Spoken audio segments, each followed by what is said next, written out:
श्री सद्गुरु देवाय नमः। भाइयों बहनों, भक्त अगर अपने भगवान पर आश्रित है तो भगवान उसे कभी निराश नहीं करते। उसके सभी कामों को भगवान स्वयं कर देते हैं। इसी पर आधारित आज की एक कथा है कि कैसे हनुमान जी ने एक कंजूस सेठ को सबक सिखाया। लेकिन इस कथा को शुरू करने से पहले आप लोगों से विनम्र निवेदन है, जो लोग YouTube चैनल गोकुल भवन अयोध्या पर पहली बार आए हैं या जिन्होंने अभी तक इस चैनल को सब्सक्राइब नहीं किया है, कि वो इस चैनल को सब्सक्राइब कर लें और बेल आइकन अवश्य दबा दें, जिससे नए वीडियो के नोटिफिकेशन समय समय पर मिलते रहे। एक बार की बात है, एक मंदिर में एक ब्राह्मण रहता था जो दिन रात भगवान की सेवा में लगा रहता था। ब्राह्मण की एक पुत्री भी थी, रूपवती। ब्राह्मण रोज़ सवेरे उठ के भगवान की पूजा पाठ में लग जाता। रूपवती की भी भगवान में बड़ी आस्था थी। बचपन से ही वह भगवान की भक्ति में लगी रहती थी।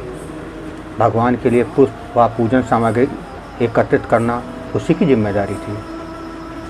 समय का पहिया आगे बढ़ता गया और रूपवती भी बड़ी हो गई। अब ब्राह्मण को रूपवती के विवाह की चिंता सताने लगी।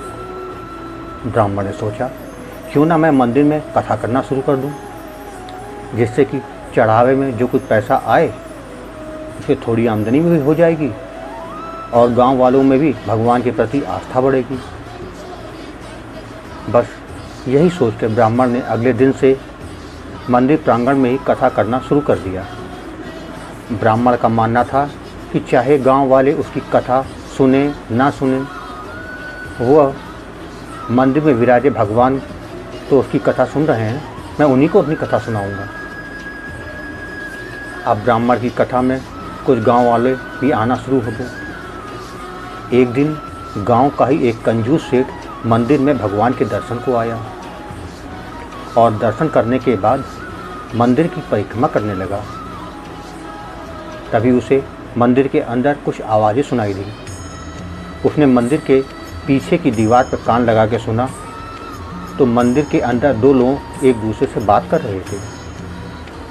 उसने बड़े ध्यान से सुना। मंदिर के अंदर भगवान राम और हनुमान जी आपस में बात कर रहे थे। भगवान राम हनुमान जी से ब्राह्मण की कन्या के कन्यादान के लिए 200 रुपये का प्रबंध करने के लिए कह रहे थे। भगवान का आदेश पाकर हनुमान जी ने ब्राह्मण को 200 रुपये देने की बात भगवान राम से कही।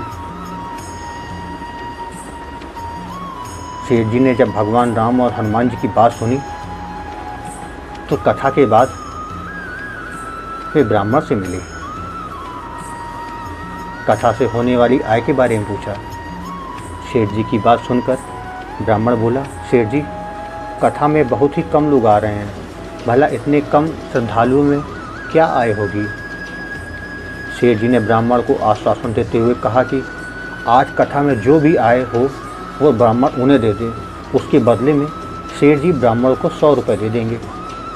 ब्राह्मण को भला क्या ऐतराज़ होता। उन्होंने सेठ जी की बात पर हामी भर दी। उधर सेठ जी यह सोच रहे थे कि ब्राह्मण को आज कथा में हनुमान जी से 200 रुपये मिलेंगे तो मैं ब्राह्मण से ले लूँगा, बदले में 100 रुपये दे दूँगा, तभी मेरी 100 रुपये की कमाई हो जाएगी। इसमें एक बात और थी। जिस वक्त भगवान राम और हनुमान जी आपस में बात कर रहे थे, उनकी वार्तालाप केवल सेठ जी ने ही सुनी और किसी ने नहीं सुनी थी। शाम को जब कथा समाप्त होने पर सेठ जी ब्राह्मण के पास आए। उन्हें यकीन था कि आज ब्राह्मण को 200 रुपये की आय होगी। ब्राह्मण सेठ जी को देखते ही सेठ जी के पास आया और बोला, सेठ जी, आज तो काफ़ी कम भक्त आए थे, जिससे बहुत ही कम आय हुई, बस 10 रुपये ही इकट्ठा हो पाए हैं। सेठ अब करता भी क्या, उसने ब्राह्मण को दिए वचनानुसार ब्राह्मण को 100 रुपये दे दिए। इस सौदे में तो सेठ जी को काफ़ी नुकसान हो गया। सेठ जी हनुमान जी पर बहुत गुस्सा हुए और उन्होंने ब्राह्मण को 200 रुपये की मदद की भी नहीं की और भगवान को दिया अपना वचन भी पूरा नहीं किया। सेठ जी को हनुमान जी पर बहुत गुस्सा आया। वे गुस्से में मंदिर के अंदर गए। उन्होंने हनुमान जी की मूर्ति को धक्का दिया। सेठ जी ने जैसे ही हनुमान जी की मूर्ति को धक्का देने के लिए अपना हाथ मूर्ति पर स्पर्श किया, उनका हाथ वहीं चिपक गया। अब भला हनुमान जी की पकड़ से कौन उन्हें बचाए। बहुत छटपटाते रहे, सारा बल लगा दिया, लेकिन उनका हाथ ना छूटा। तभी सेठ जी को फिर एक आवाज़ सुनाई दी। अब भगवान राम हनुमान जी से बोले, ब्राह्मण को 200 रुपये देने के बारे में पूछ रहे थे।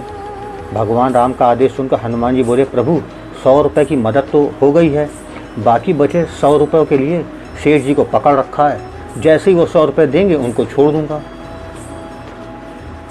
सेठ जी ने जैसी भगवान राम और हनुमान जी की बात सुनी, उन्होंने सोचा अगर गांव वालों ने देख लिया कि मैं हनुमान जी की मूर्ति को धक्का मार रहा था, तो हनुमान जी ने मुझे पकड़ लिया है तो मेरी बहुत बदनामी होगी, और गांव वाले भी हो सकता मुझे मारने लग जाए कि मैं हनुमान जी को धक्का दे रहा हूँ। बस फिर क्या था, सेठ जी ने हनुमान जी को ब्राह्मण को 100 रुपये देने का वादा किया। हनुमान जी ने सेठ की बात मानकर उसका हाथ छोड़ दिया। सेठ जी ने अपने वादे अनुसार ब्राह्मण को 100 रुपये दिए और सर पकड़कर वहाँ से चलते बने। साथियों, इसलिए कहा गया है ज़्यादा लाभ या लोभ हमेशा हानिकारक होता है। सेठ को उसके लालच की सज़ा मिल गई, ब्राह्मण को उसकी भक्ति का फल मिल गया। इसीलिए कहा गया है जैसी करनी वैसी भरनी। भाइयों बहनों, आपको ये कथा कैसी लगी कमेंट बॉक्स में ज़रूर बताइएगा।